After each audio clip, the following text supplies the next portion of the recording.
హైదరాబాద్ లో కన్సల్టేషన్ మరియు 3,500 రూపాయల colour Doppler test Avis hospitals లో ఉచితంగా పొందండి. నమస్తే రమగారు. నమస్తే రమగారు, విక్రమ బేతాల కథలు చెప్పండి అండి. పట్టుబదలని విక్రమార్కుడు మళ్ళీ లోపలికి నడిచాడు. చెట్టెక్కి అక్కడున్న కళేవరాన్ని భుజం మీద వేసుకున్నాడు. కళేవరాన్ని ఆశ్రయించుకున్న బేతాళుడు కూడా రాజుతో పాటు నడిచాడు ముందుకి. నీకు విసుగు విరామం లేదు, రోజు వస్తావు, రోజు ఎన్నిసార్లు వస్తావు, మార్గాయాసం తెలియకుండా ఒక కథ చెప్తానని కథ చెప్పడం మొదలుపెట్టాడు. పూర్వం ఇంద్రపురి అని ఒక రాజ్యం ఉండేది. దానికి చంద్రసేనుడని రాజుగారు, ఆయనకి ఇందుమతి అని భార్య. ఎన్నేళ్ళైనా పిల్లలు పుట్టలేదు. 12 సంవత్సరాలైందిట వివాహమై. సంతానం లేదు. ఆవిడ గుడి గోపురం, ఆవిడ ఎక్కని గుడి లేదు, తొక్కని పీఠం లేదు, వెళ్తూనే ఉండేది పాపం. ఊరి చివర కొండ మీద పురాతన కార్తికేయ ఆలయం ఉండేదట. ఈవిడ ప్రతి శనివారం అక్కడ ఉపవాసం ఉండి కొండ మీదకి కాలినడకని వెళ్ళి పెద్ద పాము పుట్ట ఉందట అక్కడ మామిడి చెట్టు కింద.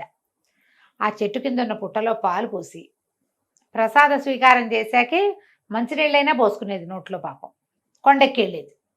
కొండ దాకా గుర్ర మీద వెళ్ళిపోయేది రథంలో. ఈ కొండ కాలినడకని పైకి ఎక్కేది. ఎన్నేళ్ళు 3 సంవత్సరాలు వెళ్ళిందిట ఆ గుడికి. అట్లా వెళ్ళగా వెళ్ళగా వెళ్ళగా ఒకనాడు ఏమైందట, ఈవిడ పుట్టలో పాలు పోసి యువతలకు వస్తుంటే ఆ పుట్ట పక్కన ఒక బైరాగి లాంటి ఒక ఆయన కూర్చున్నట్టు. జీబు గడ్డము, తలంతా అట్టలు కట్టుంది, పక్కన సంచి ఉంది, పాత మాసిపోయిన గామంచాలాంటిది ఒక కాషాయ రంగు బట్ట కట్టుకున్నాడు బైరాగి. చేతిలో ఒక కర్ర ఉంది. ఆయన అమ్మాయికేసి ఆవిడకేసి అలాగే చూసి, ఏమమ్మా ఇంకా కోరిక తీరలేదని చూస్తున్నావా ఇందుమతి అన్నాడు. ఇందుమతి అనేసరికి ఇప్పుడు ఆశ్చర్యం, రాణి నన్ను ఇందుమతి అంటున్నాడు, ఏమమ్మా ఇందుమతి అన్నాడు. అనేసరికి అర్థం కాలేదు. కానీ ఏమనిపించింది, ఏ భగవంతుడో ఈ మారు వేషంలో ఉన్నాడేమోనని దండం పెట్టింది. అవును స్వామి అంది. అనేసరికి ఇతరా అని పిలిచాడు. పిలిచి ఆయన పక్కన ఓ సంచి ఉంది. ఈ సంచిలో అరటిపళ్ళు ఉన్నాయి, ఒక్కటంటే ఒక్క పండు తీసుకు తిను, నీ కోరిక తీరుతుంది అన్నాడు. ఎప్పుడైతే ఈ అరటిపళ్ళు ఉన్నాయి, ఈ కోరిక తీరుతుంది అనగానే ఆవిడకు ఉత్సాహం వచ్చింది. కార్తికేయుడిని సుబ్రహ్మణ్యేశ్వరిని ఆరాధిస్తే కదలి వంధ్యము కాకవంధ్యము పోతుందని కథ. అరటి చెట్టుకి వంధ్యత్వం అది ఒక్కసారి గెల వస్తుంది. అవునవును, దానికి 2 గెలలు వస్తాయిట కార్తికేయుడు అనుగ్రహం లభిస్తే. అలాంటి కథలు విని విని ఉంది ఆవిడ. అరటిపండు అనగానే ఆవిడకు ఉత్సాహం వచ్చింది. గబగబా ఆయన దగ్గరికి వెళ్ళి ఆ పక్కనున్న సంచిలో చేయి పెట్టింది. సంచి నిండా అరటిపళ్ళు ఉన్నాయి. అందులో కొన్ని మెత్తబడిపోయి, కొన్ని వాడిపోయి, కొన్ని వేళ్లాడిపడిపోయి అట్లా ఉంటే ఆవిడ సంచిలో అంతా కలయి వెతికి చేతికి దొరికిన లావుపాటి పండుని, పుష్టిగా ఉన్న పండుని ఏమనుకుంది, నాకు బలంగా ఉన్న పిల్లవాడు కావాలి, ఈ డొక్కుపళ్ళు తీసుకుంటే డొక్కు పిల్లవాడు పుడతాడో ఏమిటోనని బాగా వెతికి బాగా బొద్దుగా లావుగా ఉన్న పండుని తీసుకుంది. పండుని తీసుకొచ్చింది, ఇంటికి వచ్చింది. భర్తకు సంతోషంగా భర్తకు చెప్పింది, ఆయన ఎవరో మహానుభావుడిలో ఉన్నాడు, అరటిపండు తింటే నాకు సంతానం కలుగుతుందేమో అంటే, నువ్వు ఎంతమందో మహానుభావులను చూసావు అన్నాడు ఆయన వెటకారంగా. రాజుకేం పెద్ద నమ్మకం లేదు, ఈ గుళ్ళు గోపురాలు వీటి వెనకాల పడ్డం మీద ఆసక్తి లేదు ఆయనకి. కలితే కలుగుతారు ఏమిటి అని ఉండేది. మరి ఆడవాళ్ళకి ఎక్కువ ఉంటుంది, వాళ్ళు ప్రశ్నలు ఎదుర్కొంటారు కదా. ఈవిడ గబగబా ఇంటి లోపలికి వెళ్ళి దేవతార్చన అది ముగించుకుని ఈ అరటి పండుని ప్రసాదంగా తీసుకోవటానికి చూస్తే అవి ఏం పండది, జంటక పండు, కవల పళ్ళు ఉంటాయి కదా, అతుక్కుపోయిన ఉంటాయి పళ్ళు, అందుకే అదంత లావుగా ఉంది.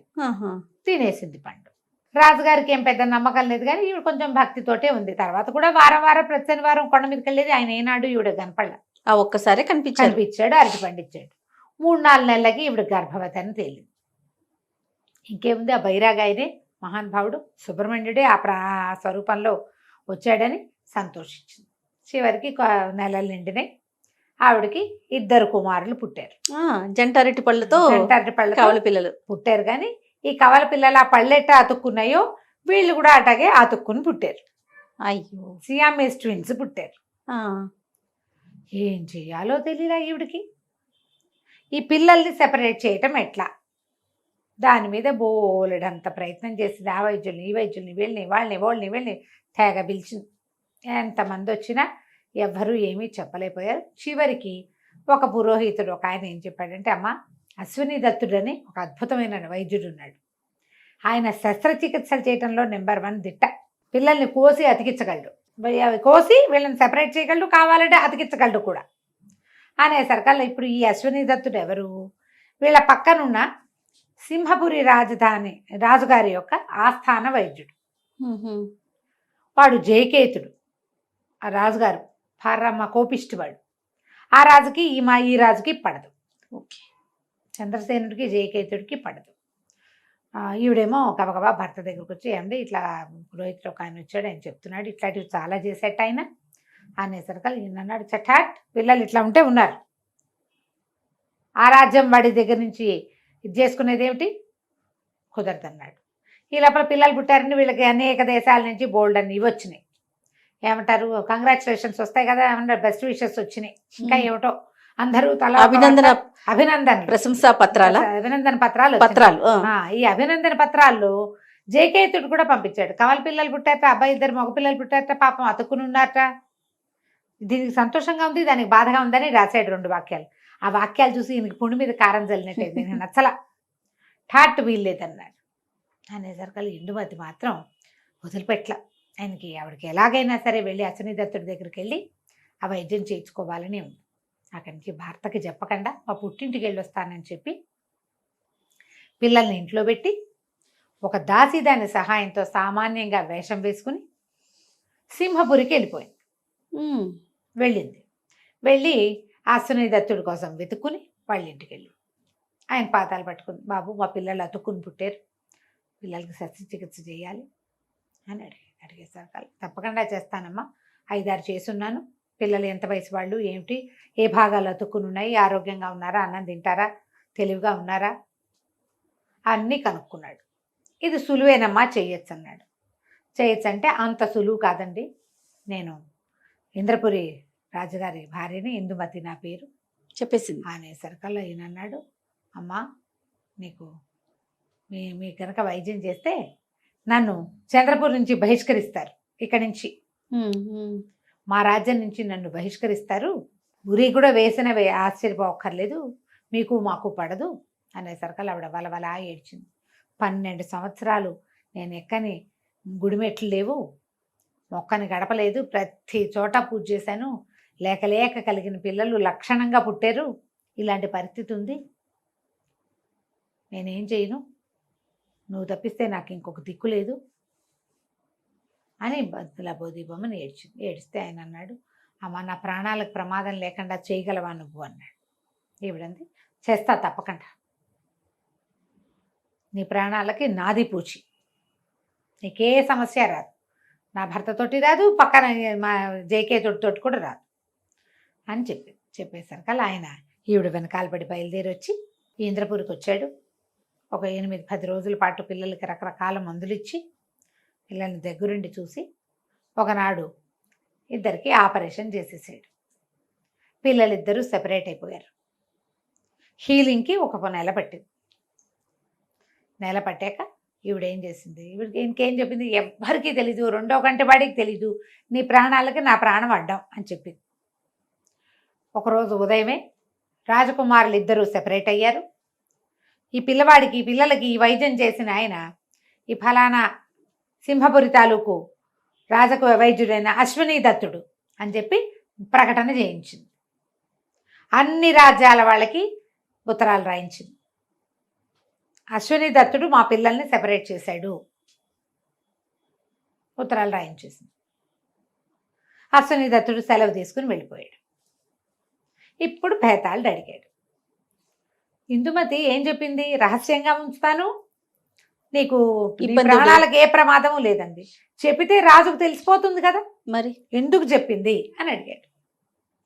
అడిగేసరికల్లా విక్రమార్కుడు అన్నాడు, ఇందులో ఏముంది, దాచిపెడితే రహస్యం, అందరికీ చెప్పాక ఇంక చేసేదేముంది, మొత్తం ప్రపంచం అంతా తెలిసిపోయింది, అందరి రాజులు అద్భుతం, సింహపురి వాళ్ళ దగ్గర ఎంత అద్భుతమైన వైద్యుడు ఉన్నాడు ఓహో అంటారు. ఇప్పుడు ఆయన రాగానే వాళ్ళకి వైద్యం ఎందుకు చేసామని ఈయన ఏమైనా చేశాడు అనుకో, ఈ రాజుగారి ఇది ఏమవుతుంది, కదా, ఆయన పరువు పోతుంది, నోరు మూసుకుని ఊరుకుంటాడు, ఓహో నోరు గట్టిగా మూసుకుని ఊరుకుంటాడు. మనం ఏం చేయాలి, గోల్ చేయాలి ఏదైనా, అప్పుడు ప్రమాదం తక్కువ. ఆయనకి ఎవరి వల్ల ప్రమాదం ఉందో ఇంకా ప్రమాదం ఏముంది, ఇంకా ప్రమాదం లేదు. ఆయన ఏమైనా ప్రశంసలు ఇస్తే ఇచ్చాడు, సన్మానం చేస్తే చేశాడు, లేకపోతే లేదు. కానీ ఏం అనడానికి మాత్రం వీల్లేదు. ఓకే. ఎందుకంటే లోకంలో ప్రతి వాళ్ళకి ఆయన్ని ఈ రాజుగారు శిక్షించాడంటే రాజును బాయ్కాట్ చేస్తారు. 2 పసిబిడ్డల ప్రాణాలు కాపాడిన వైద్యుడిని నువ్వు ఈ పని చేసావు అంటే నువ్వు ఎంత దుర్మార్గుడివి అంటారు. అవును. పరువు పోతుంది, డీక్లేమర్ అయిపోతాడు, డిమోరలైజ్ అయిపోతాడు. అందుకని అవేవి అవ్వకుండా ఉండటం కోసం ఆయన ఏం చెయ్యడు. అది ఆలోచించే ఇందుమతి ఈ ప్రకటన చేసింది. ఆవిడ తెలివిగా చేసింది. అశ్వినీదత్తుడి పేరు ప్రధ అన్ని దేశాలకి వెళ్ళింది. తను తన పిల్లలకి వైద్యం చేసినందుకు కృతజ్ఞతగా ఆయనకి మంచి పేరు తెచ్చింది. దాంతోపాటు ఆయన ప్రాణాలకు ప్రమాదం లేనటువంటి ముందు కాళ్ళకి అడ్డం వేసింది అనమాట తెలివిగా. అది కథ కంచికి మనం ఇంటికి. ఇది ఎప్పుడైతే చెప్పాడో ఈయన విక్రమార్కుడు బేతాళుడు అన్నాడు, చాలా బాగా చెప్పావు, కానీ నువ్వు మౌన భంగం చేసావు కదా, నేను వెళ్ళిపోతున్నా అని వెళ్ళిపోయాడు. రాజుగారు మళ్ళీ వెనక్కి తిరిగి నడవటం మొదలుపెట్టాడు. చాలా బాగుంది రమ్మగారు. నమస్తే. నమస్తే.